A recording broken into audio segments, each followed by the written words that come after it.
Hello students, welcome to core classes. Students, आज हम इस वीडियो में CHE 04 unit 2 kinetic theory of gases के बारे में डिस्कस करेंगे। हमने इससे पहले जो लेटेस्ट वीडियो अपलोड की थी उसमें हमने इसका फर्स्ट पार्ट कंप्लीट किया है। अब हम नेक्स्ट टॉपिक में आते हैं। This is kinetic theory of gases. अभी तक हमने कुछ यूनिट्स डायमेंशंस के बारे में पढ़ा और उसके रिगार्डिंग जो पैरामीटर्स हैं उसके बारे में पढ़ा, लेकिन जो अभी टॉपिक है this is the kinetic theory. यहाँ इसमें काइनेटिक थ्योरी में कुछ पोस्टुलेट्स हैं जिसको हम डिस्कस करेंगे। First is tiny molecules, small molecules. इसमें कहा गया है कि जो गैस मॉलिक्यूल्स हैं, गैस में वेरियस नंबर ऑफ मॉलिक्यूल्स होते हैं और ये मॉलिक्यूल्स एक दूसरे से बहुत दूर होते हैं, मतलब intermolecular distance is very large in the molecules of the gases. So जो ये मॉलिक्यूल्स होते हैं उन्हें हम, क्योंकि बहुत स्मॉल साइज होते हैं, तो इसे कंसीडर किया जाता है to be small hard spheres. So उनकी जो वॉल्यूम होगी वो it is negligible as compare to the total volume of the gas. मतलब गैस जो है वो मॉलिक्यूल से मिलके बनी है, वो मॉलिक्यूल्स स्मॉल हैं एंड वेरियस नंबर्स, मतलब large number of tiny molecules हैं। वो मॉलिक्यूल्स जो हैं वो आपस में बहुत दूर हैं और उनमें डिस्टेंस बहुत ज़्यादा है, और जो वॉल्यूम है इंडिविजुअल मॉलिक्यूल्स की it is negligible as compare to the total volume of the gas. Next is random motion. हमने पहले भी डिस्कस किया था रैंडम मोशन, क्योंकि जो मॉलिक्यूल्स है वो हाई स्पीड से मूव करते हैं और उनकी जो मोशन है वो डायरेक्शन लेस है, मतलब रैंडम मोशन है, कोई पर्टिकुलर डायरेक्शन नहीं है। क्योंकि इनकी रैंडम मोशन है तो इसका मतलब वो सभी पॉसिबल डायरेक्शंस में मूव करेंगे विद डिफरेंट स्पीड, और डायरेक्शन भी डिफरेंट होगी और उनकी स्पीड भी डिफरेंट होगी। Next is collision.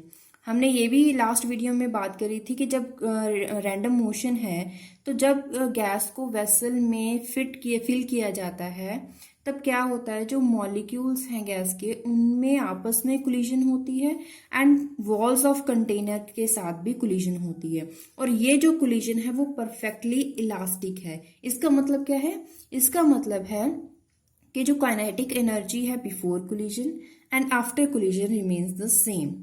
Perfectly elastic का मतलब है काइनेटिक एनर्जी कोलिजन से पहले और kinetic energy of molecules collision के बाद भी सेम रहेगी। अट्रैक्शन मतलब क्या है कि इनमें, क्योंकि हमने कहा कि जो मॉलिक्यूल्स हैं उनमें डिस्टेंस बहुत ज़्यादा है, तो अगर फोर्स ऑफ अट्रैक्शन की बात करें तो it is negligible. There is no intermolecular forces overall between the molecule, that is there is no force of attraction और रिपल्शन बिटवीन देम, क्योंकि जो डिस्टेंस ही इतना ज़्यादा है तो इनमें अट्रैक्शन या रिपल्शन की बात नहीं की जाएगी। प्रेशर, क्योंकि जब वेसल में गैस को फिल किया जाता है तो गैस मॉलिक्यूल्स प्रेशर एक्सर्ट करते हैं। वो प्रेशर एक्सर्ट क्यों करते हैं? Due to the force exerted on the wall of the container. क्यों? जब रैंडम मोशन होती है तो कोलिजन होती है with molecules and between molecules and the wall of the container. Due to this force exert होता है जिसकी वजह से प्रेशर अप्लाई होता है। Temperature, absolute temperature of gas is directly proportional to kinetic energy of the molecules. क्यों? ये क्यों ऐसा क्यों है? हमने लास्ट वीडियो में ये सारे पॉइंट डिस्कस कर चुके हैं कि जो क्योंकि रैंडम मोशन है मॉलिक्यूल्स की, जब रैंडम मोशन है तो वो सभी डायरेक्शन में मूव करेंगे और विद डिफरेंट स्पीड मूव करेंगे और उनमें कोलिजन्स होगी between the molecules and with the walls of container. उसकी वजह से जो एनर्जी प्रोड्यूस होगी, सो उससे क्या होगा, मॉलिक्यूल्स हीट अप होंगे और is directly proportional to the kinetic energy of the molecules.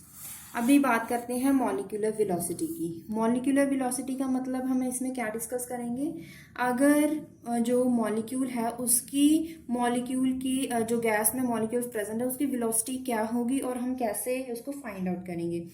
Suppose कीजिए वेक्टर वेलोसिटी ऑफ मॉलिक्यूल है स्मॉल u, वेलोसिटी अलोंग, अभी जो मॉलिक्यूल है वो यहाँ पे देखिए डायग्राम बनाई गई है, X axis, Y and Z. जो मॉलिक्यूल है अगर उसकी जो स्पीड है अलोंग एक्स एक्सिस होगी तो उसकी स्पीड क्या लिखी जाएगी, ux, अगर अलोंग y एक्सिस है तो u y लिखेंगे, अगर अलोंग z एक्सिस उसकी स्पीड है तो u z लिखेंगे। तो जो है रिजल्टेंट वेलोसिटी क्या होगी इसकी, u अलोंग ओ सी। तो अभी मैग्नीट्यूड ऑफ रिजल्टेंट वेलोसिटी ओ सी, जिससे मैंने इसको बोल्ड लिखा है ताकि वेक्टर वेलोसिटी और मैग्नीट्यूड ऑफ रिजल्टेंट वेलोसिटी को डिफरेंशिएट किया जा सके। अभी अगर इस डायग्राम में आप देखें, जो ओ ए है and O B, these are the same and मतलब इक्वल है, क्योंकि प्लेन जो शेडेड प्लेन में अगर आप में इसमें देखें तो ये साइड और ये साइड, तो this is equal to U X and O D A B.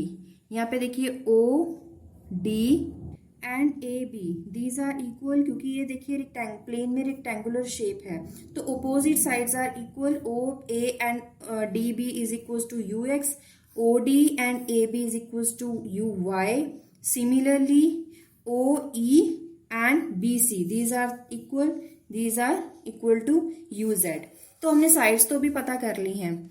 BC जो है यहाँ पे देख सकते हैं आप, जो BC है it is perpendicular to the XY प्लेन। ये जो XY प्लेन है उसका परपेंडिकुलर है, क्योंकि OB है जो यहाँ पे OB it is in the plane of XY, that's means BC is perpendicular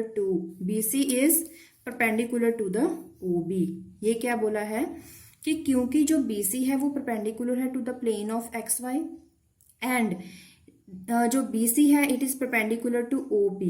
इसका मतलब ये भी परपेंडिकुलर है and this is perpendicular to OB also. It means जो OBC एंगल है this is equal to the 90 degree. इसका मतलब ये जो ट्राइंगल है OBC it is right angle triangle. So इस राइट एंगल ट्राइंगल में हम क्या लगा सकते हैं, पाइथागोरस थ्योरम। वो क्या है, this is hypotenuse, it is equal to, this is the perpendicular and this is base. Hypotenuse square is equals to perpendicular square plus square of base. यहाँ पे देखिए मैंने वही लगाया है, OC square is equals to OB square plus BC square। अभी हम इनकी वैल्यूज पुट करेंगे। OB square की अभी मुझे वैल्यू नहीं पता है तो मैंने एज इट इज लिख दिया। BC square मैंने देखा है कि यहाँ पे क्या लिखा हुआ है UZ, तो इसका मतलब है UZ square। इस डायग्राम में जो OD है, कहाँ है OD, it is on the y axis. इसका मतलब क्या होगा कि जो DB है it is parallel to the x axis, क्योंकि जो ये एक्सिस है ये y एक्सिस पे है डायमेंशन एंड जो DB होगा it is parallel to the x axis. So it means जो DB होगा it is perpendicular to the OD, means DB भी परपेंडिकुलर होगा OD। इसका मतलब ये जो एंगल होगा वो भी 90 डिग्री होगा। तो ये भी क्या बन गई, राइट एंगल ट्रायंगल। तो इस राइट एंगल ट्रायंगल में हम दोबारा से पाइथागोरस थ्योरम लगाएंगे। थ्योरम लगाई, इसमें OD की वैल्यू आप देख सकते हैं पीछे, वो UY लिखी थी, DB UX, तो इसका स्क्वायर लिख दिया। OB is equals to U, this is the resultant, U square is equals to OB plus UZ square। यहाँ पे OB की यहाँ पे वैल्यू मैंने, क्योंकि मैंने जो पीछे लिखा था इक्वेशन लिखी थी उसमें OB मैंने फाइंड नहीं किया था, तो OB मैंने कैसे फाइंड किया, जो राइट एंगल ट्रायंगल मैंने कंसीडर की थी ODB जो मैंने फाइंड करी थी उसमें से मैंने दोबारा पाइथागोरस थ्योरम लगाई और उसमें मुझे OB की वैल्यू पता चली। OB स्क्वायर की वैल्यू है UY square plus UX square. So resultant जो BC स्क्वायर था उसकी वैल्यू क्या है, UX square plus UY square plus UZ square. ये जो रिजल्ट है इससे हमें क्या पता चलता है कि जो स्पीड है along x axis, along y axis, along z axis, अगर हम सभी स्पीड्स का सम करें तो हमारे पास क्या आ जाएगा, resultant velocity of the gas. Means जो मॉलिक्यूल्स की, सपोज इसमें हमें अगर प्रैक्टिकली सोचें कि जो मॉलिक्यूल है, अगर कोई भी गैस मॉलिक्यूल्स UX के अलोंग मूव कर रहा है और दूसरा मॉलिक्यूल UY के अलोंग मूव कर रहा है, दूसरी जो एक और मॉलिक्यूल है उसकी जो मोशन है वो अलोंग Z एक्सिस है, तो इससे क्या होगा कि जो इनकी सबकी जो सम होगा वो किसके इक्वल होगा, total speed of the gas. तो कुछ रिजल्ट यहाँ पे लिखे हैं, U is a vector, speed U जो मैंने बोल्ड में लिखी थी, resultant it magnitude it and UX UY UZ are also this is scalar means जो मेरे पास मैग्नीट्यूड है वो वेक्टर होगा और जो स्पीड है along 3 axis these are scalar. तो U X and U Y और यू जेड ये तीनों जो है ये पॉजिटिव भी हो सकती हैं, नेगेटिव भी और जीरो भी हो सकती हैं, लेकिन जो यहाँ पे यू है वेक्टर वो या तो पॉजिटिव होगा या जीरो होगा, नेगेटिव नहीं हो सकता। Next topic is mean square speed. अब हम mean square speed find out करेंगे। ये किसके लिए है? हमने अभी तक जो फाइंड किया है वो है अगर एक मॉलिक्यूल एक्स अलोंग है या वाई एक्सिस के अलोंग है या जेड एक्सिस के अलोंग है, लेकिन अगर एक्स एक्सिस के अलोंग मोर देन 1 मॉलिक्यूल्स होंगे तो उसके लिए जो वेलोसिटी स्पीड निकालेंगे, या फिर वाई एक्सिस के अलोंग भी वेरियस मॉलिक्यूल्स होंगे, जेड एक्सिस के अलोंग भी वेरियस मॉलिक्यूल्स होंगे, उसके लिए जो हम स्पीड निकालेंगे वो मीन लेंगे। तो इसको हमने बोला मीन स्क्वायर स्पीड, इसलिए ये जो डेरिवेशन है उसका नाम है मीन स्क्वायर स्पीड। अभी जो हम इसमें क्या डिस्कस करेंगे, all molecules do not have same speed, क्योंकि उनकी स्पीड सेम नहीं है, डिफरेंट है। तो इसका मतलब क्या होगा, जो एक्स कंपोनेंट के अलोंग मॉलिक्यूल्स की जो वेलोसिटी होगी डिफरेंट मॉलिक्यूल्स की डिफरेंट होगी। ऐसा नहीं है कि जो एक्स एक्स के अलोंग जितने भी मॉलिक्यूल्स मूव कर रहे हैं जो उनकी मोशन है वो सेम होगी, उनकी स्पीड सेम होगी। सेम स्पीड से वो मूव नहीं कर रहे हैं, उनकी जो वेलोसिटी होगी वो डिफरेंट होगी। अगर जो you x square it is the and u y square and u z square up to u n square, these are the velocities along x component or y component and z component। means suppose कीजिए कि molecule 1 molecule है जिसकी velocity along axis है, तो उसकी velocity क्या होगी u x square। अगर मॉलिक्यूल 2 है उसकी u y square, 3 के लिए u z square up to u n square, n molecules के लिए क्या होगी u n square। तो एवरेज वेलोसिटी क्या होगी, this is the sign for mean, u x axis के along u x square bar first molecule plus speed of second molecule plus speed of third molecule up to speed of n molecules divided by n। This is the mean. Mean क्या होता है, sum of the number of terms divided by number of terms। this is along x axis। similarly for y axis हम ऐसे ही लिखेंगे, for z axis भी हम लिखेंगे। और जो एवरेज स्पीड है टोटल क्या होगी, u bar square is equal to sum of 3 velocities along x axis, y axis and z axis. ये जो हमने लास्ट डेरिवेशन की है उसमें हमें ये रिजल्ट मिला था। This is the mean square speed. अब इसका क्या मतलब है कि अगर हमें मीन फाइंड करना है डिफरेंट मॉलिक्यूल्स के लिए भी, तो वो क्या होगा, it is the sum of mean square speed of the molecules which are having motion in along x axis, y axis और z axis, it is equals to mean square speed।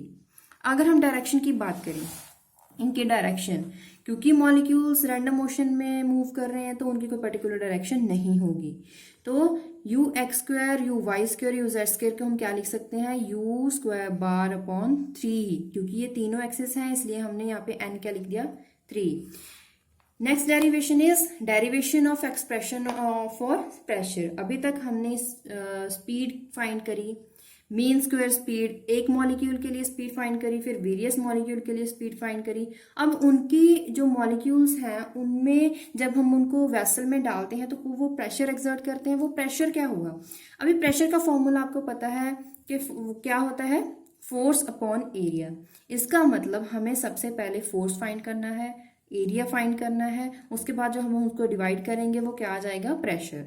तो देखिए यहाँ पे हमने क्या कंसीडर करा, एक cube ली जिसकी लेंथ क्या है l, उसमें n नंबर ऑफ मॉलिक्यूल्स भरे हैं जिनका सब मॉलिक्यूल्स का मास क्या है, small m, mass is small m।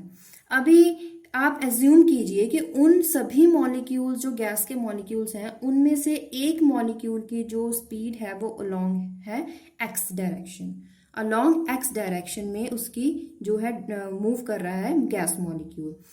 तो इट मीन्स अगर वो x एक्सिस के अलोंग है तो वो क्या करेगा, स्ट्राइक करेगा, मतलब वो उसकी कोलिजन होगी किस प्लेन में होगी, YZ प्लेन में दूसरे मॉलिक्यूल्स के साथ। अगर दूसरे मॉलिक्यूल्स के साथ उसकी कोलिजन होगी तो स्पीड में चेंज आएगा। This is the definition for momentum. So momentum क्या होगा, mass into velocity, mass into speed, m u1x, तो उसकी मोमेंटम क्या होगा, m u1x। अभी क्योंकि कोलिजन हो रही है, वो कोलिजन वॉल्स के साथ भी हो रही है, इसका मतलब है जो पार्टिकल है वो बाउंस करके बैक पोजीशन में आएगा। तो बैक में आ रहा है मतलब अपोजिट डायरेक्शन में आ रहा है, अपोजिट डायरेक्शन में आ रहा है मतलब उसका जो मोमेंटम होगा वो नेगेटिव डायरेक्शन में होगा। तो उसका मोमेंटम क्या होगा, नेगेटिव m(u1x)। अभी हमने क्या देखा कि किसी भी मॉलिक्यूल का मोमेंटम, पहला जो एक मोमेंटम क्या था along X axis, positive axis and along negative X axis. अभी हम चेंज कैसे देखेंगे, change in the momentum is equals to difference of the various momentum, difference of the both of momentum. जब डिफरेंस देखेंगे तो ये माइनस माइनस प्लस हो गए, तो ये क्या बन गया 2mu1x। This is the change in momentum. अभी this molecule have to travel of distance 2l before it collide with shaded region, मतलब इस फेस पे कोलाइड करने से पहले उसको जो डिस्टेंस ट्रेवल करना पड़ेगा वो 2l, क्योंकि ये दो साइड्स हैं, एक साइड दूसरी साइड, एक मतलब प्लेन में दो एक्सिस हैं, एक्सिस मतलब दोनों साइड्स की हम कंसीडर करेंगे l+l, दिस इज 2l, मतलब कोलिजन से पहले उसको 2l डिस्टेंस कवर करना पड़ेगा। तो इसके लिए जो टाइम होगा, time for next collision, time क्या होगा, क्योंकि हमें पता है वेलोसिटी की बात कर रहे हैं तो वेलोसिटी का फॉर्मूला होता है डिस्टेंस अपॉन टाइम। टाइम क्या होगा, डिस्टेंस अपॉन वेलोसिटी।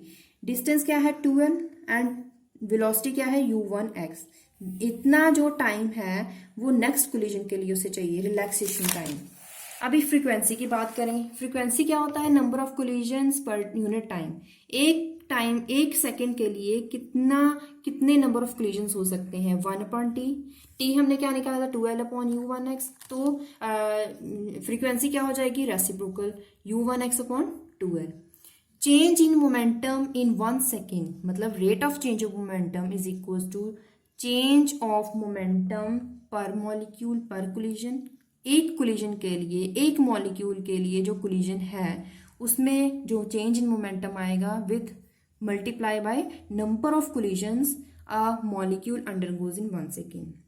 एक मॉलिक्यूल के लिए कितना है और नंबर ऑफ कोलिजन कितना है, तो हमने क्या करा, दोनों वैल्यूज को मल्टीप्लाई करा, मेरे पास आंसर क्या आया, mu²/l। अभी according to Newton second law of motion, rate of change of momentum क्या होगा, the force due to collision by one molecule, it is force due to collision. Collision एक molecule के लिए जो कोलिजन हुई है उसमें फोर्स कितना है, this is the rate of change of momentum mu1²। जब हमने ये फाइंड किया था वही वैल्यू। अभी हमने ये सारी चीजें क्यों निकाली, क्योंकि हमें जाना है फोर्स तक, फोर्स वैल्यू फाइंड करनी है। फोर्स के लिए हमें मोमेंटम निकालना था, मोमेंटम किसके लिए निकालना था, एक मॉलिक्यूल के लिए निकाला, फिर हमने वेरियस मॉलिक्यूल के लिए निकाला, उसको हमने फोर्स की वैल्यू में डाला। अभी ये हमारे पास फोर्स आ गया फॉर वन मॉलिक्यूल। अगर हमारे पास हमें पता है कि जो बॉक्स है उसमें अभी तक हमने कंसीडर करा था one molecule along X axis, लेकिन बॉक्स में तो बहुत सारे मॉलिक्यूल्स हैं, n नंबर ऑफ मॉलिक्यूल्स हैं।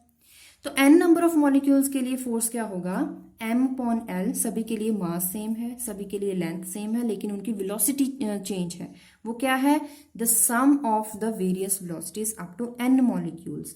तो उनका जो मीन स्क्वायर वेलोसिटी क्या होगी, sum of these speeds divided by number of molecules. Force क्या है, अभी इस सबको हम क्या लिख सकते हैं, u(x²), यहाँ पे ये सभी वैल्यू को हमने क्या लिख दिया, u(x²n), मीन्स ये सारी वैल्यू क्या है, u(x² मल्टीप्लाई बाय n। यही वैल्यू मैंने यहाँ पे डाली है।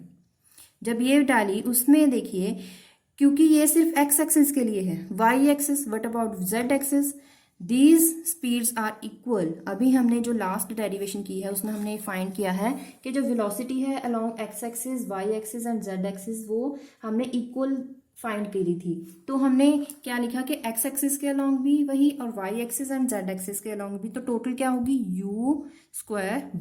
तो इसका मतलब हम x की जगह क्या लिख सकते हैं, u²। This is the force. लेकिन प्रेशर क्या है, फोर्स अपॉन एरिया। अभी तक हमने फोर्स फाइंड कर लिया, व्हाट अबाउट एरिया, क्योंकि ये एक बॉक्स है, क्यूबिक बॉक्स है, तो उसका एरिया क्या होगा, l²। हमने इसमें डिवाइड कर दिया, तो प्रेशर क्या आ गया यहाँ पे, mn u²/3v, this is the volume, this is the 3v। And pv हमें ये जो प्रेशर है ये this is p, pressure p। अगर हम इस वैल्यू को p वैल्यू को v वैल्यू को इसके साथ मल्टीप्लाई कर दें, लेफ्ट साइड जाएगा तो मल्टीप्लाई होगा, pv is equal to half mn μ² bar। This is the pressure and this is the pressure exerted by the molecules present in the present in the box। so हम इसको ideal gas equation और equation of state के according हमने ऐसे भी इसको लिख सकते हैं। मतलब हमने क्या क्या निकाला, velocity, root mean square, average velocity and pressure हमने फाइंड आउट कर लिया। Next topic is ideal gas equation. Last derivation में हमने जो रिजल्ट फाइंड किया था उसी को यूज करेंगे, स्टार्ट करेंगे इसी इक्वेशन से। एंड लेकिन इसे मैं थोड़ा रीअरेंज करूंगी by 2/3n। This is half m velocity square. This is formula for kinetic energy. मैंने इसे क्यों लिखा, क्योंकि मुझे आगे इसको यूज करना है, इसलिए मैंने इस इक्वेशन को लिखा in terms of kinetic energy. क्योंकि हमें पता है according to the postulates of kinetic theory of gases, absolute temperature is directly proportional to kinetic energy of molecules, so temperature is proportional to half mu²। हमने proportionality sign हटाया और constant k1 लगा दिया। This is equation number 2। इन दोनों equations को मैं use करूंगी। मैं क्या लिखूंगी, देखो यहाँ पे हाफ mu² की वैल्यू क्या है, k1t, वो मैं सेकंड इक्वेशन से फर्स्ट इक्वेशन में पुट करूंगी। जहां पे ये लिखा हुआ मैं क्या लिखूंगी, k1t। देखिए मेरे पास इक्वेशन आ गई। This is equation number 3। हम इस इक्वेशन को कैसे लिख सकते हैं, pv, क्योंकि यहाँ पे जो ये k1 है, k1 2/3 k1, 2/3 is constant value, k1 is also constant. So मैं इसको अनदर कांस्टेंट से रिप्लेस करूंगी, pv is equal to nkt। This k is known as Boltzmann constant, जिसको मैंने रिप्लेस किया बाय 2/3 k1। इसकी वैल्यू क्या होती है, जैसे आपने गैस कांस्टेंट को याद किया वैसे आप बोल्ट्जमैन कांस्टेंट को भी याद कर लीजिए। इसकी वैल्यू है 1.38 इंटू 10⁻23 जूल पर kelvin.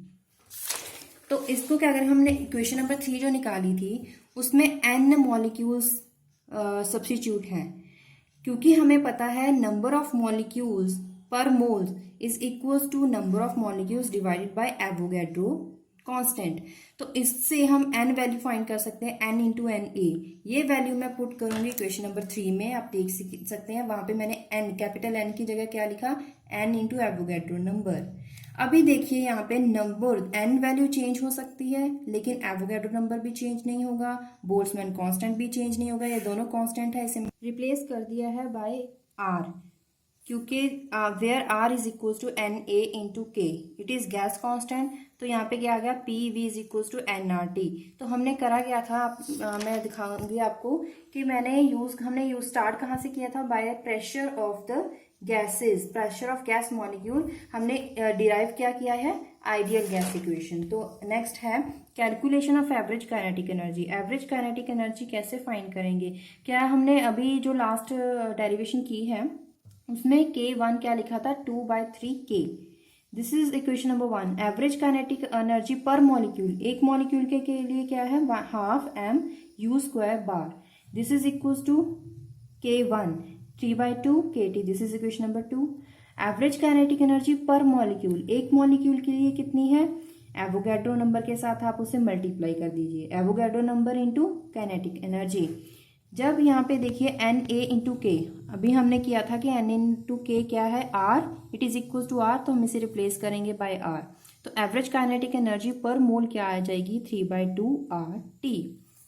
Next is translational energy. ये आपके लिए इतना यूजफुल नहीं है, लेकिन क्या है कि आपकी बुक में डिस्कस किया गया था, तो मैंने भी यहाँ पे आपके साथ डिस्कस कर रही हूँ।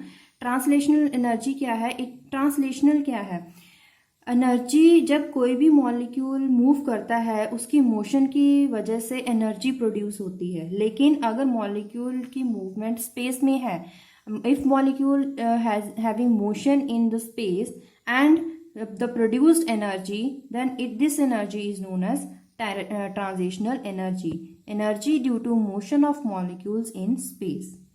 इसके लिए हम स्टैंडर्ड वैल्यूज यूज करेंगे। टेम्परेचर कितना, 300 केल्विन। बोल्ट्जमैन कांस्टेंट इसकी वैल्यू हमें कांस्टेंट लेनी है। Average kinetic energy per molecule कितनी है? 3/2 kT, 3/2 kT, 3/2 के वैल्यू लगाई into 300, 2 cancels out with 300, we have obtain 150। हमने इन वैल्यूज को मल्टीप्लाई किया, हमारे पास क्या आया? 6.21 × 10⁻⁻21 joule. This is the translational energy पर मोलिक्यूल। अभी हमने निकालना है ट्रांसलेशनल एनर्जी पर मोल, वो क्या है? 3/2 RT। डिफरेंस ज्यादा नहीं है। अगर मॉलिक्यूल की बात कर रहे हैं तो वहां पे बोल्ट्जमैन कांस्टेंट यूज करेंगे, लेकिन फॉर मोल यूज कर रहे हैं तो मोल के लिए हम क्या यूज करेंगे? Gas constant R।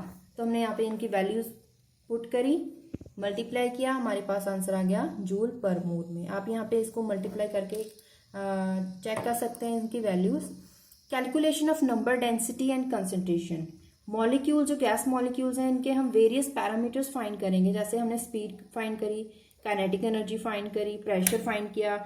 अभी हमने गैस आइडियल गैस इक्वेशन में फिट किया और देखा कि इससे ये गैस आइडियल गैस इक्वेशन को फुलफिल कर रहा है कि नहीं कर रहा। अभी हमने फाइंड किया ट्रांसलेशन एनर्जी। और next is number density, it is denoted by N0। Number density क्या होता है? Number of molecules divided by volume.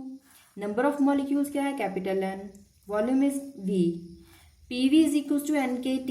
ये हमने लास्ट जो डेरिवेशन है उसमें यूज किया है। N/V क्या है? N0।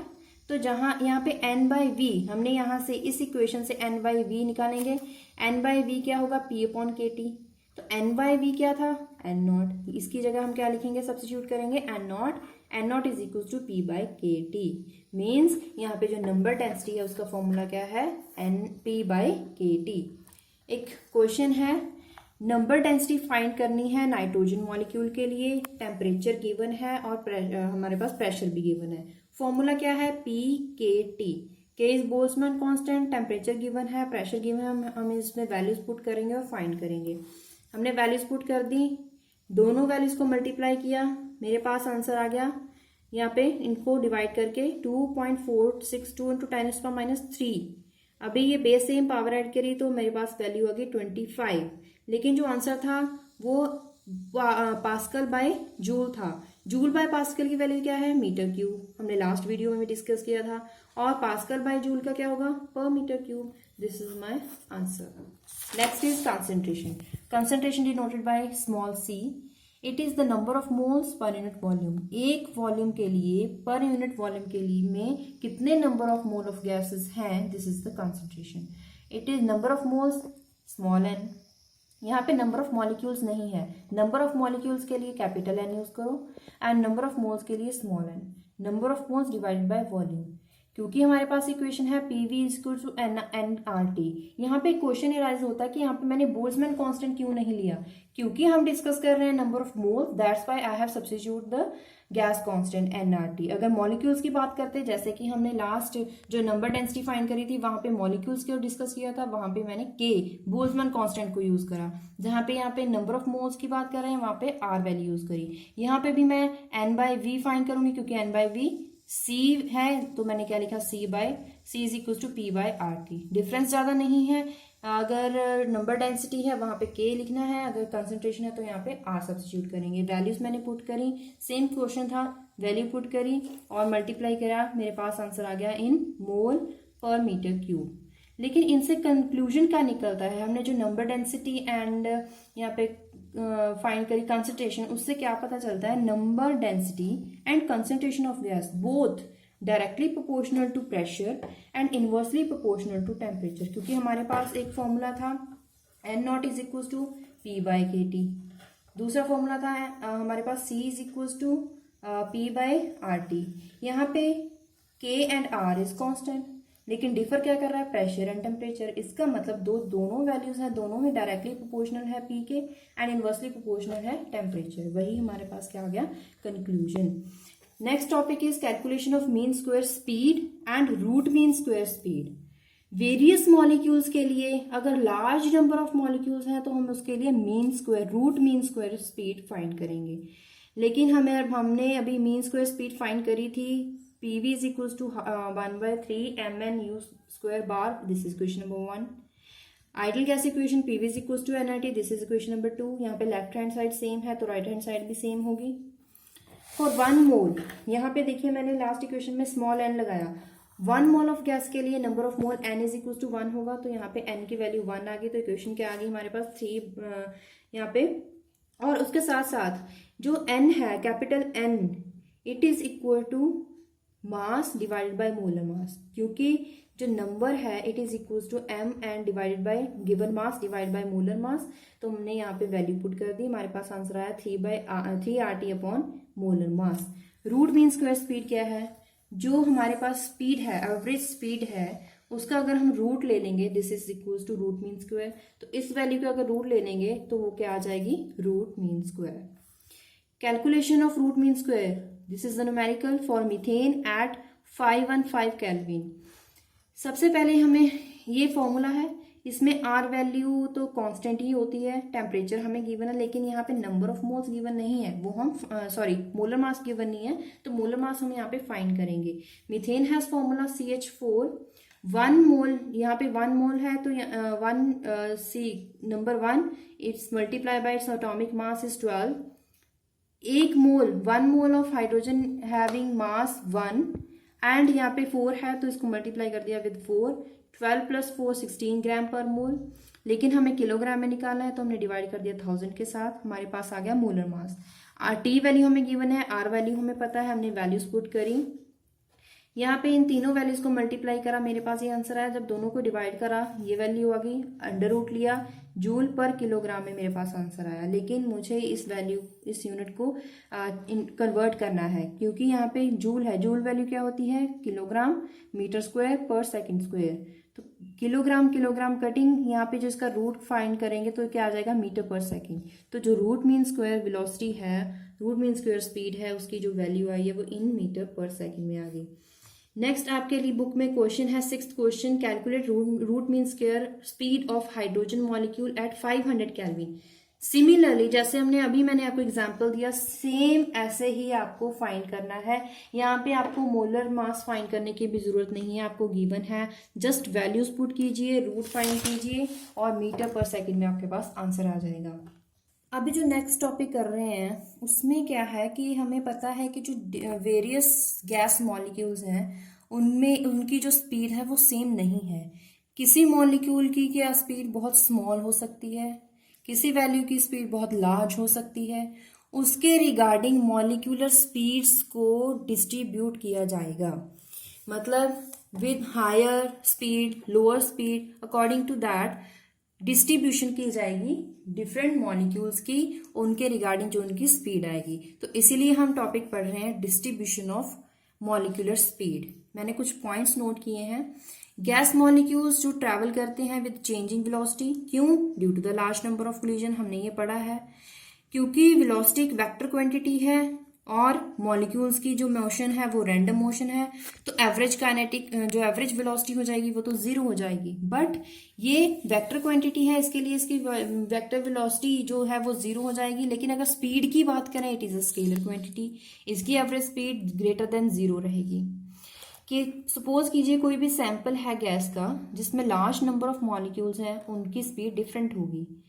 अगर हम स्टैंडर्ड वैल्यूज लें, सपोज कीजिए हमने नाइट्रोजन गैस मॉलिक्यूल्स की बात कर रहे हैं एट स्टैंडर्ड टेम्परेचर 273 केल्विन, उसके लिए ग्राफ शोन है between speed and relative probability of speed, relative probability with respect to the speed, applied speed. अगर हम ये इस ग्राफ को ड्रॉ करेंगे, ये ग्राफ देखिए सिमेट्रिकल नहीं है, बिल्कुल ये दिस इज अनसिमेट्रिकल। यहाँ से ये पता चलता है कि यहाँ बहुत ज़्यादा नंबर ऑफ मॉलिक्यूल्स हैं जो हाई स्पीड में मूव करते हैं देन द लोअर स्पीड, मतलब number of molecules lower speed वाले कम हैं as compare to number of molecules having large speed, means almost number of molecules large speed के साथ मूव करते हैं, बहुत कम नंबर ऑफ मॉलिक्यूल्स ऐसे हैं जिनकी जो स्पीड है स्मॉल है। यहाँ पे देखिए जो कर्व है, इसमें देखिए जो वैल्यू यहाँ पे डिफरेंट यहाँ पे दी गई हैं कर्व्स, जिसमें यहाँ पे देखिए मोस्ट प्रोबेबल स्पीड है, एवरेज स्पीड है, रूट मीन स्क्वायर स्पीड है। ये कैसे आप डिस्ट्रीब्यूट करेंगे, मॉलिक्यूल्स जिनकी स्पीड बहुत ज़्यादा है या बहुत कम है, उसके लिए हम यूज़ करेंगे मोस्ट प्रोबेबल स्पीड, या फिर एवरेज स्पीड, या फिर रूट मीन स्क्वायर स्पीड। जो मोस्ट प्रोबेबल स्पीड है या फिर रूट मीन स्क्वायर है, it is for largest fraction of molecules possesses, means the most probable speed is that which the large fraction of molecules possesses, मतलब large fraction of molecules इसी speed, इसी curve में आ जाएंगे। It gives maximum distribution curve, means ये जो most probable speed है, ज़्यादा fraction इसमें आ रही है जिसमें नंबर ऑफ मॉलिक्यूल्स ज़्यादा है, मीन्स फ्रैक्शन ज़्यादा है। सो ये it is known as most probable speed. तो क्योंकि इसमें ज़्यादा नंबर ऑफ मॉलिक्यूल्स आ रहे हैं, इसीलिए इसको क्या बोला जाएगा, maximum distribution in the curve. तो एवरेज स्पीड कैसे फाइंड करेंगे? एवरेज स्पीड हमें पता है sum of the various speeds divided by number of molecules. Root mean square हमने फाइंड किया, क्या होता है, एवरेज स्पीड का स्क्वायर विद अंडर रूट, मतलब square of velocity divided by number and taking its under root. अभी Maxwell and Boltzmann दोनों ने मिलकर एक एक्सप्रेशन तैयार किया है for distribution of molecular speed के लिए। मोस्ट प्रोबेबल स्पीड उन्होंने कैसे फाइंड करी, क्या रिजल्ट दिया, 2RT अपॉन मोलर मास का under root, this is equation number 2। Average speed क्या करी, 8RT अपॉन पाई, डिफरेंस ज़्यादा नहीं है, 2 की बजाय यहाँ पे क्या है 8/पाई। रूट मीन स्क्वायर में 2 की बजाय क्या है 3, ये आप याद कर सकते हैं, ज़्यादा डिफिकल्ट नहीं है। तो हमने यहाँ पे क्या पढ़ा कि रूट मीन डिस्ट्रीब्यूशन कैसे की जाती है, different molecules having different speeds, and उसके लिए जो रिजल्ट है वो क्या है, ये आपको रिजल्ट डायरेक्ट बुक में दिया गया है। अब ये टॉपिक यहीं पे ख़त्म होता है, लेकिन अगर हम बात करें कि क्योंकि मॉलिक्यूल्स जो हैं वो जब रैंडम मोशन में मूव करते हैं तो कोलिजन्स होती हैं, जिससे मॉलिक्यूल्स हीट अप होते हैं, तो टेम्परेचर में तो चेंज आता है। या फिर अब अगर हम टेम्परेचर को खुद से चेंज करें विद डिफरेंट टेम्परेचर, तो उसका इफेक्ट क्या होगा। यहाँ पे एक ग्राफ है between speed and relative probability of speed. हम देखेंगे कि डिफरेंट टेम्परेचर पे स्पीड पे क्या इफेक्ट पड़ेगा, speed of the gas molecules. Distribution curves हमने फाइंड करी है, यहाँ पे हमने ये जो ग्राफ दिया है for the nitrogen gas. Temperatures 273, 1273, 2273 kelvin पे हमने डिफरेंट टेम्परेचर पे हमने कर्व ड्रॉ की है। इसमें जो फ्रैक्शन ऑफ मॉलिक्यूल्स हैं, मोस्ट प्रोबेबल यहाँ पे देखिए, at higher temperature, this is the, यहाँ पे देखिए रीजन जो है इसका रीजन ज़्यादा है, लेकिन ये जो कर्व है बहुत स्मॉल है, height of the curve is small, इतनी ज़्यादा हाइट नहीं है एज कम्पेयर टू ये ऑल द 3 कर्व। सबसे कम हाइट है अगर टेम्परेचर बहुत सबसे ज़्यादा है, मीन्स यहाँ पे क्या पता चलेगा, the fraction of molecules possessing most probable speed decreases.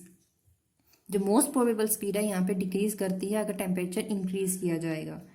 तो distribution of molecular speed is changes such that जो स्प्रेड है वो ब्रॉडर होता जाएगा एट लोअर टेम्परेचर, मीन्स जैसे जैसे टेम्परेचर लो करते जाएंगे, ये जो ब्रॉडर है यहाँ पे, ये जो रीजन है वो स्मॉल होता जाएगा और हाइट उसकी ज़्यादा होती जाएगी, मतलब मोस्ट प्रोबेबल स्पीड उसकी इंक्रीज करती जाएगी। इसका मतलब क्या है, जैसे जैसे टेम्परेचर को इंक्रीज करेंगे मोस्ट प्रोबेबल स्पीड डिक्रीज होती जाएगी। It means velocity and temperature varies inversely.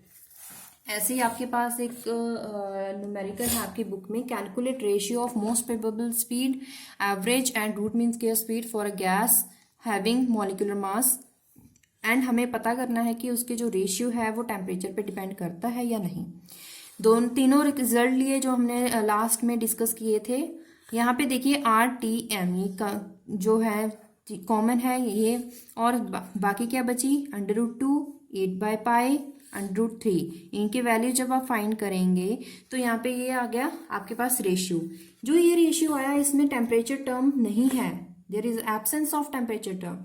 अगर टेम्परेचर टर्म नहीं है इसका मतलब क्या है, इसका जो रेशियो है इसमें टेम्परेचर का कोई इफेक्ट नहीं है, it doesn't very with the applied temperature. Next topic is principle of equipartition of energy. Equipartition, translation energy हमने फाइंड करी है, ट्रांजिशनल काइनेटिक एनर्जी 3/2 RT। अभी हमें पता है कि जो मॉलिक्यूल है उसकी रोटेशनल एंड वाइब्रेशनल मोशन होती है along with transitional motion. Means 3 types of motions क्या है, ट्रांसलेशनल मोशन, रोटेशनल मोशन और वाइब्रेशनल मोशन। ये तीनों मतलब ट्रांसलेशनल हमने अभी तक पढ़ी है, उसके साथ ये दोनों मोशंस भी एड अप होंगी। हर एक मोड ऑफ मोशंस को हम क्या बोलेंगे, degree of freedom. Her gas molecule के लिए ये 3 ट्रांसलेशन डिग्री ऑफ फ्रीडम्स होंगी, रोटेशनल, ट्रांजिशनल, वाइब्रेशनल। तो अभी हमें पता है कि जो मॉलिक्यूल्स है वो लीनियर भी होते हैं, नॉन लीनियर भी होते हैं। जो लीनियर मॉलिक्यूल्स होते हैं उनमें rotational is possible. Linear molecule के लिए रोटेशन हो सकती है, but in 2 axis, not in 3 axis. तो यहाँ पे डिग्री ऑफ फ्रीडम क्या है, 2। नॉन लीनियर के लिए कितनी है, रोटेट हो सकती हैं तीनों एक्सिस के लिए, there is degree of freedom 3। अभी डिग्री ऑफ फ्रीडम के बारे में हम थोड़ा पढ़ लेते हैं। डिग्री ऑफ फ्रीडम क्या होता है, minimum possible way by which particle move. जो गैस मॉलिक्यूल है, कोई पार्टिकल है, उसकी मोशन कितनी पॉसिबल मोशंस हैं उसको बोलेंगे इसकी degree of freedom. Motion, degree of freedom is actually motion, ways of the motion of any molecule. यहाँ पे देखिए एक सरफेस है जिसपे ये बॉक्स रखा है विद मास m। ये किस तरह से इसकी मूवमेंट कैसे हो सकती है, अलोंग 1 एक्सिस ओनली। ये जो बॉक्स है अपवर्ड नहीं जा सकता है, ये इस साइड नहीं जा सकता, ये सिर्फ एक साइड जा सकता है। सो इसकी डिग्री ऑफ फ्रीडम ओनली 1, मतलब इसकी motion is along only 1 axis. 1 motion है तो इसकी डिग्री ऑफ फ्रीडम भी 1 है। यहाँ पे सपोज कीजिए एक स्टोन है या फिर एक बॉल है, अगर मैं उसको फेंकती हूँ तो वो रोटेट भी करती है और वो विद इन एक्स एक्सिस मतलब दूसरी राइट हैंड साइड भी जाएगी, मतलब उसकी ट्रांसलेशन मोशन भी होगी और रोटेट भी वो करेगा। तो इसके 2 टाइप्स ऑफ मोशन, यहाँ पे डिग्री ऑफ फ्रीडम क्या आ गया, 2। अभी एक यहाँ पे देखिए एक सरफेस पे एक बड़ा सा स्टोन है, इसको हम रोल कर रहे हैं, वो रोटेट भी हो रहा है, तो उसकी वो अलोंग एक्स एक्सिस भी जा रहा है, मतलब वो राइट साइड भी जा रहा है, मतलब अलोंग पॉजिटिव एक्सिस भी, और उसकी रोटेशन भी हो रही है। इसका मतलब 2 टाइप्स ऑफ मोशंस हैं यहाँ पे, तो इसकी डिग्री ऑफ फ्रीडम भी क्या आ गई, 2। लेकिन अगर कोई मॉलिक्यूल है वो स्पेस में है, तो स्पेस में वो रोटेट भी करेगा, उसकी ट्रांसलेशन मोशन भी होगी, वो वाइब्रेट भी करेगा। तो इसका मतलब वहां पे डिग्री ऑफ फ्रीडम क्या आ जाएंगी, 3। वहां पे एफ वैल्यू क्या आ जाएगी, 3। तो यहाँ पे आप थोड़ा सा, यहाँ पे हम जो इसके बारे में थोड़ा सा हमने पढ़ लिया कि डिग्री ऑफ फ्रीडम क्या होता है। यहाँ पे मैं आपको दोबारा बताती हूँ कि अगर लीनियर मॉलिक्यूल है तो उसकी जो पॉसिबल मोशंस क्या होंगी, only along 2 motions, rotational as well as transitional. तो इसकी क्या होगी डिग्री ऑफ फ्रीडम, 2। जो लीनियर नॉन लीनियर है तो उसकी तीनों टाइप से हो सकती हैं, वो रोटेट भी कर सकता है, वो वाइब्रेट भी कर सकता है, वो ट्रांसलेशन मोशन भी उसकी हो सकती है। तो डिग्री ऑफ फ्रीडम इसकी आ गई 3। अगर मॉलिक्यूल हैविंग f एटम्स तो डिग्री ऑफ फ्रीडम क्या होगी उसकी, 3, टोटल 3 है, 3f। Translational, rotational, vibration is equal to 3f, f is equal to 3f।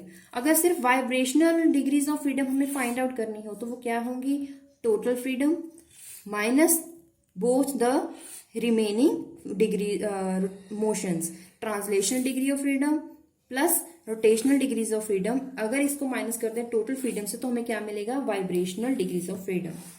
तो इसका अगर हम इसको यूज करें फॉर द लीनियर मॉलिक्यूल तो क्या होगा, यहाँ पे लीनियर मॉलिक्यूल है 3f माइनस इसकी जो ट्रांसलेशन मोशन है वो 3 है, रोटेशनल मोशन 2 टाइप्स हैं, 3 + 2। तो इसका फॉर्मूला क्या हो गया, 3f - 5।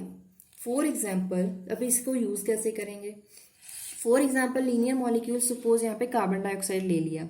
कार्बन डाइऑक्साइड के लिए जो डिग्रीज ऑफ फ्रीडम है वो f = 3 है। तो वाइब्रेशनल मोशन यहाँ पे f वैल्यू 3 पुट करा, जो आंसर आया वो कितनी आ गई हमारे पास, 4 वाइब्रेशनल मोशन आ गई। Linear non linear molecule, suppose यहाँ पे वाटर है, तो वाटर के लिए degrees of freedom non linear है तो उसके लिए डिग्रीज ऑफ फ्रीडम 3 ही रहेंगी, 3 है। तो इसका मतलब यहाँ पे क्या आ गया, 3f - 3 + 3 मतलब 3f - 6। इज इक्वल टू, यहाँ पे जो है नॉन लीनियर मॉलिक्यूल जो वाटर मॉलिक्यूल है उसके लिए एफ वैल्यू 3 है, तो यहाँ पे इसको पुट करेंगे 3 into 3 9, 9 minus 6 is equal to 3 vibrational motion. यहाँ से आपको क्या पता चलेगा कि अगर नॉन लीनियर मॉलिक्यूल है तो आपको यूज करना है फॉर्मूला 3f-6। कई बार किसी बुक में इसको 3n-6 भी लिखते हैं, n means degrees of freedom. अगर लीनियर मॉलिक्यूल है तो उसके लिए फॉर्मूला क्या यूज करोगे, 3f-5 या फिर 3n-5। ये आपको याद रखना है। इसके बेसिस पे न्यूमेरिकल्स बहुत आते हैं फॉर 1 मार्क। ये न्यूमेरिकल आप अच्छी से इसको प्रैक्टिस कर लीजिएगा। यहाँ पे अगर मोनोटॉमिक गैस है, मोनोटॉमिक मीन्स सिर्फ 1 एटम, सपोज यहाँ पे हीलियम एटम है, तो उसकी डिग्रीज ऑफ फ्रीडम किस टाइप पे हो सकती है, क्योंकि सिर्फ एक ही एटम है तो वो तीनों एक्सिस में रोटेट कर सकती, तीनों एक्सिस में मोशन उसकी हो सकती है, तो यहाँ पे 3 ट्रांसलेशन मोशन आ गई। डायटॉमिक मॉलिक्यूल, क्योंकि एक एटम के साथ दूसरा एटम ऐड हो गया तो ये डायटॉमिक गैस बन गई, उसके लिए 3 ट्रांसलेशन मोशन है, 2 रोटेशनल मोशन और एक ही 1 वाइब्रेशनल मोशन होगी। नॉन लीनियर के लिए फॉर एग्जांपल यहाँ पे वाटर है तो उसके लिए तीनों मोशंस 3-3-3 तीनों के लिए। नेक्स्ट इज छोटा सा टॉपिक है आपकी बुक में, इसको भी डिस्कस कर लेंगे। Molar heat capacity. Molar heat capacity का मतलब है heat required for the 1 mole of any molecule. For 1 molecule के लिए 1 mole of any gas molecule के लिए कितनी कैपेसिटी है उसकी हीट करने के लिए, it is known as molar heat capacity. Having formula molar mass multiply by specific heat. Molar heat capacity अगर कांस्टेंट वॉल्यूम है तो उसके लिए फॉर्मूला है curl U by curl T at constant volume. Molar heat capacity at constant pressure Cp bar is equal to Cv bar plus R। आपने lower classes में एक relation पढ़ा होगा, Cp minus Cv is equal to R, वहीं से ये formula बना है। आपकी बुक में एक इसके रिगार्डिंग न्यूमेरिकल है, तभी हमने इसको डिस्कस किया। Specific heat capacity of a gas at constant volume, इसका मतलब ये गिवन है, ये हमें इसकी वैल्यू गिवन है। मोलर मास हमें गिवन है, हमें फाइंड करना है Cp बाय Cv। अभी जो Cv है, Cv के लिए फॉर्मूला क्या है, मोलर हीट कैपेसिटी के लिए molar mass into specific heat, तो इसको मल्टीप्लाई करेंगे हमारे पास Cv बार आ जाएगा। Cv बार आ गया, मतलब ये क्या आ गई हमारे पास, molar heat capacity at constant volume. Pressure के लिए हमें क्या यूज करना है, equation Cv plus R। Cv हमने फाइंड किया है, R हमें पता है गैस कांस्टेंट, उसको प्लस किया, अगर उसका रेशियो लिया तो हमारे पास क्या आ गया 1.66। Next topic is intermolecular collisions. Molecules में, 2 मॉलिक्यूल्स में आपस में कैसे कोलिजन्स होती हैं। गैस मॉलिक्यूल्स हैं उसको हम कंसीडर करते हैं as hard sphere with diameter sigma. Suppose उसका डायमीटर सिग्मा है, क्योंकि स्फीयर है उसका डायमीटर होगा वो है sigma. It means 2 molecules collides, अगर वो हिट करते हैं एक दूसरे से तो उनको उसका डिस्टेंस कितना होना चाहिए, डिस्टेंस सिग्मा। मतलब अगर कोई 2 मॉलिक्यूल्स हैं, अगर वो आपस में कोलाइड कर रहे हैं, कोलाइड कब करेंगे, अगर उनका जो डिस्टेंस है वो कितना हो, सिग्मा, तभी वो आपस में हिट करेंगे। अगर वो डिस्टेंस सिग्मा से ज्यादा हो गया, सिग्मा से ज्यादा हो गया मतलब यहाँ पे ये सिग्मा है, अगर इससे ज्यादा हो गया तो ये आपस में नहीं कोलाइड करेंगे, मतलब कोलिजन्स नहीं होंगी, तो उसको हम क्या बोलेंगे, मिस कोलिजन्स, मतलब कोलिजन्स नहीं हुई। तो हम इसको कैसे डिनोट कर रहे हैं, हिट और मिस के साथ। मतलब जब गैस मॉलिक्यूल्स हम बोलते हैं कि उनकी रैंडम मोशन है तो उनमें कोलिजन्स होती हैं, तो सारे के सारे मॉलिक्यूल्स कोलाइड नहीं करते हैं। कुछ मॉलिक्यूल्स कोलिजन्स में अकर करते हैं, कुछ नहीं करते हैं, वो डिपेंड करता है उनके डिस्टेंस पे, दैट इज सिग्मा। इसको हम डायग्राम के साथ भी समझ सकते हैं। यहाँ पे सपोज कीजिए गैस मॉलिक्यूल है, उसका जो डायमीटर है वो सिग्मा है या रेडियस सिग्मा बाय 2 है। अगर वो कोलिजन्स कर रहा है, कोलिजन्स तो ये देखिए यहाँ पे अगर डिस्टेंस लेस देन सिग्मा, इसका डिस्टेंस लेस देन सिग्मा है, तो यहाँ पे देखिए कोलिजन्स हो रही हैं, जिसको हमने बोला हिट। वो कोलाइड करी और कोलाइड करने के बाद एक दूसरे से, मतलब कोलाइड करने के बाद आफ्टर कोलिजन, ये आपके पास डायग्राम है। लेकिन अगर वो डिस्टेंस सिग्मा से ज्यादा हो जाएगा, देखिए यहाँ पे आपको दिखाया गया है मिस, तो ये देखिए इनमें कोलिजन्स नहीं हुई, इनमें कोलिजन्स हो गए। कोलिजन करने के बाद अगर सेकंड मॉलिक्यूल आता है उनमें जो डिस्टेंस लार्जर देन सिग्मा है, तो यहाँ पे देखिए कोलिजन्स नहीं हुई। सिमिलर फॉर हेयर, यहाँ पे डायग्राम के साथ आप इजीली समझ सकते हैं। यहाँ पे आप कुछ कोलिजन्स हम फाइंड करेंगे न्यूमेरिकली। एवरेज स्पीड हमें पता है क्या है, यू बार।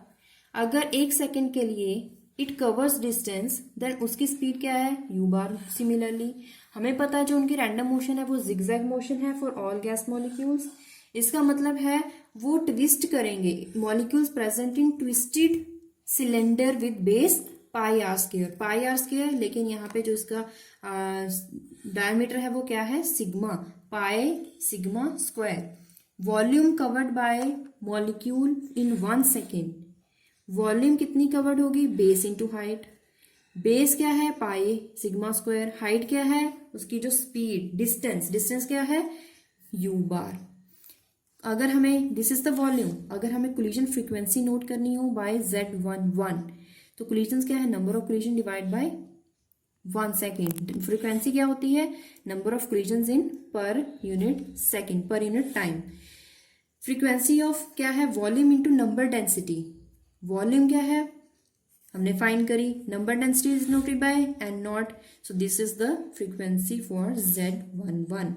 रिलेटिव स्पीड, जो रिलेटिव स्पीड है उसमें हम एक यूनिट जो है √2, क्योंकि जो दो मॉलिक्यूल्स कोलाइड करते हैं तो उनमें जो स्पीड है वो डिवाइड है हाफ हाफ, तो इस पे हम क्या कर रहे हैं, क्योंकि जो स्पीड है वो स्क्वायर होती है, यू बार स्क्वायर, वो हाफ है, वो सभी के लिए 2 मानी जाएगी।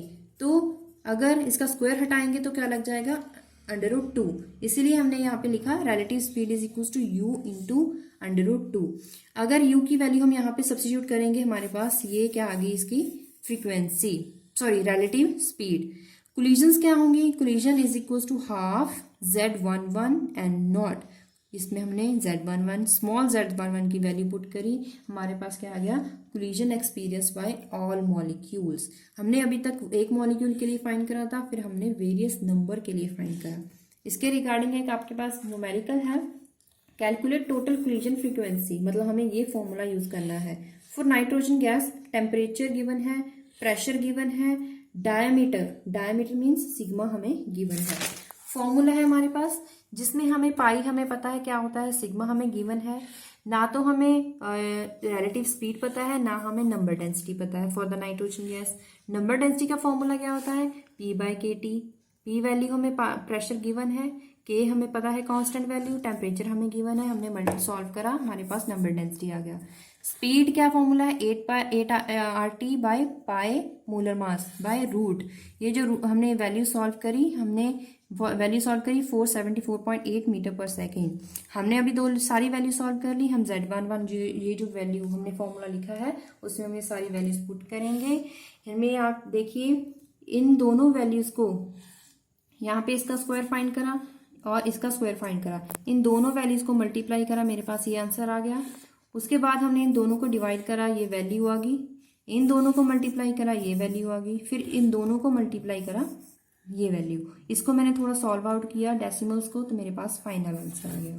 आप इसको कैलकुलेटर के साथ भी सॉल्व करके देख सकते हैं answer. Next topic is mean free path. Mean free path denoted by lambda. What is this? Distance travelled bye a gas molecule between 2 consecutive collisions.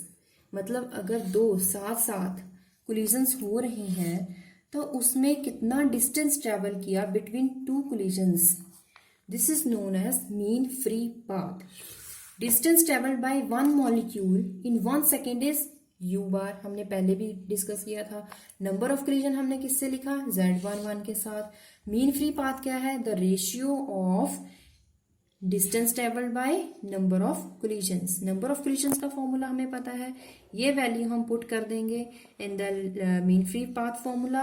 You bar is cancel out by u bar, हमारे पास ये जो value आ गई, this is the value for mean free path. इसके regarding आपके book में एक न्यूमेरिकल है, लैम्डा हमें फाइंड करना है for the nitrogen molecule, given temperature, pressure given, Z11 हमें कोलिजन फ्रीक्वेंसी भी गिवन है।